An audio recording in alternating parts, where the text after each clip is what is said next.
Mas, apa salah kami? Salah kami apa? Kami di sini mau menyalurkan aspirasi ya? Jangan semena-mena. Kita takut. Aku tidak takut. Terserah. Jangan 50.000. Sama saya saja. Tetapkan. Pak polisi. Salah. Polisi nggak berhak. Turunkan. Langsung masuk mas. Nggak boleh ke sana. Berapa ke sana mas? Nggak boleh. Viral, warga Pati bersetegang dengan Satpol PP gara-gara air mineral. Iya, air mineral. Air donasi buat aksi demo disebut-sebut disita tanpa surat tugas resmi.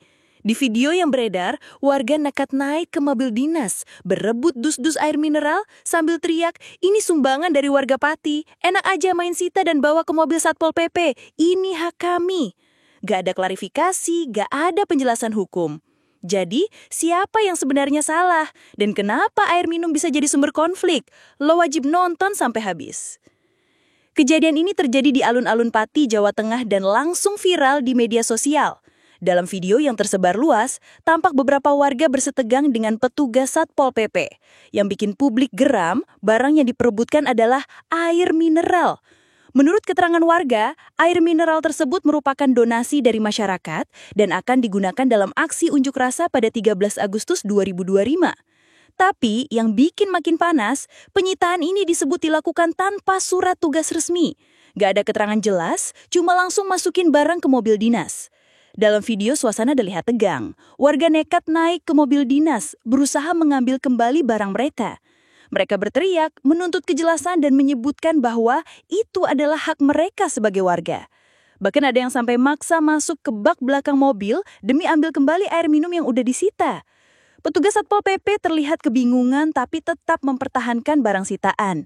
Tidak ada penjelasan tertulis, tidak ada pengumuman resmi di lokasi kejadian.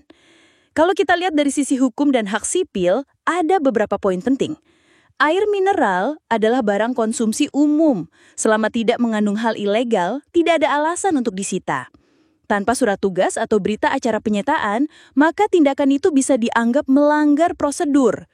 Jika benar barang itu untuk keperluan aksi unjuk rasa damai, maka penyitaan ini bisa dilihat sebagai upaya pembungkaman tidak langsung.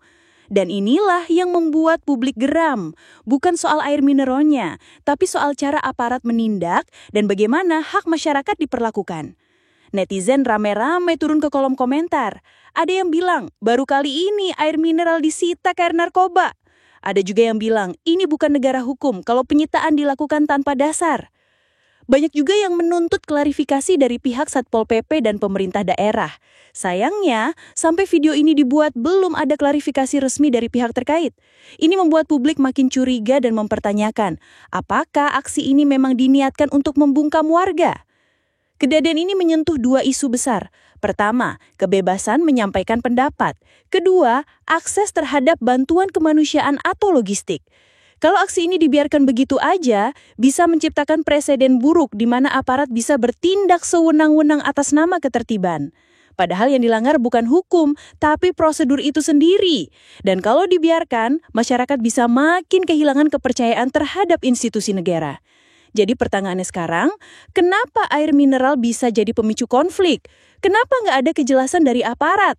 Dan kenapa warga harus selalu jadi korban dari kebijakan yang tidak transparan? Kita, sebagai masyarakat, harus tetap kritis. Kalau hari ini air minum bisa disita, besok bisa jadi bendera, poster, bahkan suara kita yang dibungkam. Suara publik harus tetap dijaga. Dan yang paling penting, hukum harus berlaku untuk semua, termasuk aparat. Jangan lupa, tinggalkan pendapat lo di kolom komentar. Share video ini biar makin banyak yang sadar. Like kalau lo peduli sama keadilan. Sampai jumpa di video selanjutnya, tetap kritis, tetap waras. Sebuah negara tidak diukur dari kekuatan aparatnya, tapi dari bagaimana ia memperlakukan rakyatnya. Ketika air mineral, sebuah simbol kecil dari bantuan dan solidaritas disita tanpa alasan jelas, itu bukan cuma soal prosedur, itu adalah cermin retaknya kepercayaan. Pemerintah dan aparat bukan penguasa mutlak, mereka adalah pelayan publik. Dan dalam demokrasi, suara rakyat bukan ancaman, melainkan nafas dari negeri ini sendiri. Kita ingin negara yang adil, kita ingin hukum ditegakkan tanpa pilih kasih. Kita ingin aparat yang hadir dengan empati, bukan arogansi. Kepada negara, jangan jadikan kekuasaan sebagai alat penindasan yang dibungkus seragam. Jadikan kekuasaan sebagai alat perlindungan dan keadilan, bukan ketakutan. Karena kalau negara gagal memahami rakyatnya, maka jangan heran jika rakyat mulai mempertanyakan negaranya.